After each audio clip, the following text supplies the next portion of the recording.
Let me ask you a question. When you meet someone new for the first time, what are the things that you notice about them? Perhaps their age, their height, their weight, their gender, their coloring, their clothing. As humans, it's our natural survival instinct to, when we meet another human, assess and judge what they mean to us. Are they safe? Are they trustworthy? Are we comfortable and secure being around them? Our brain takes all that visual input that we select about their appearance, and it uses our belief system, our interpretation of our life experiences, and information that we have from sources that we trust. And it makes a judgment about the people that we meet.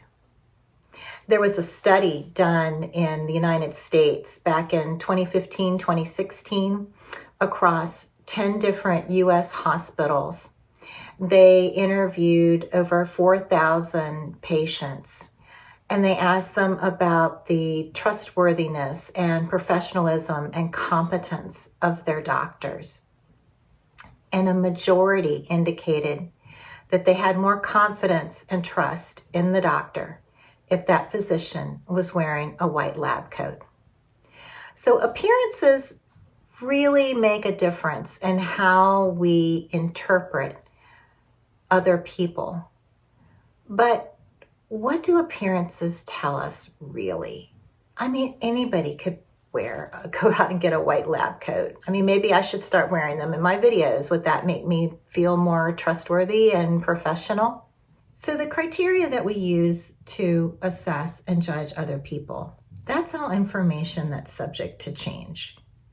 Our belief system, our interpretation of life experiences. I could have a life experience later on today that causes me to go back and reassess my interpretation of past life experiences, or information from sources that we trust.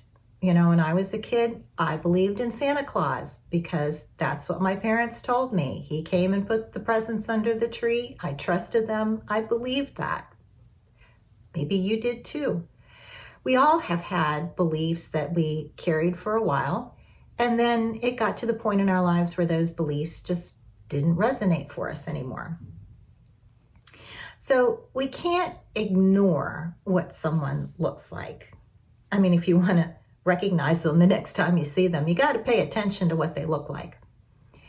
And we can't override our primal instinct to judge them, because that's just our human survival instinct at work.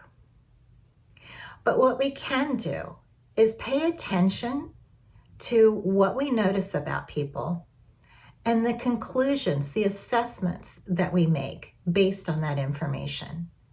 One of the things about being human is we can think about our thinking.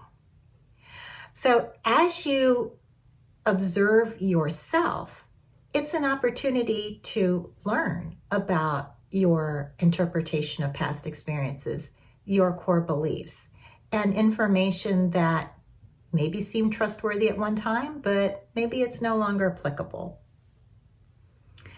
And we can also learn to look past people's appearances. We've talked about vibrations in our biofield.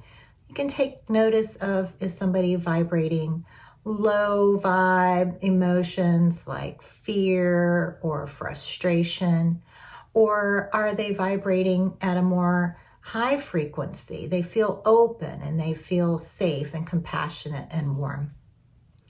Another thing that I like to practice is looking inside an individual. We all have this divine spark within us. In Qigong, they call it the Dantian. In energy healing, we learn about the core star.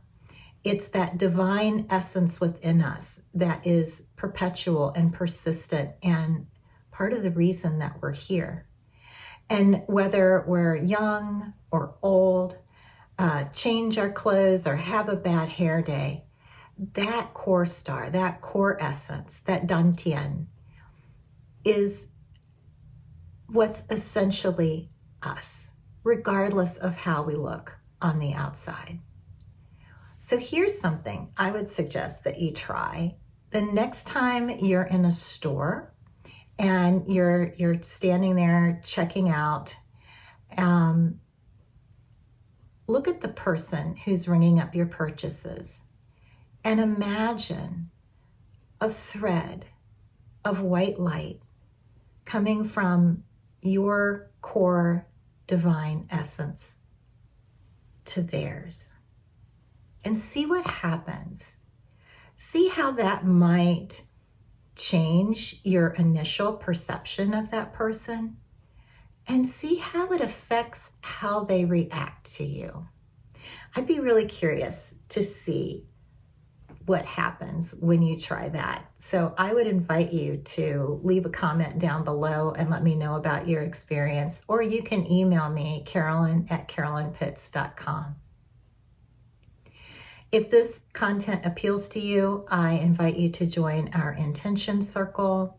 It's free, it's fun, and every week I have bonus content that I share just with Intention Circle members. Thank you for joining me. Intend peace, intend love, intend well.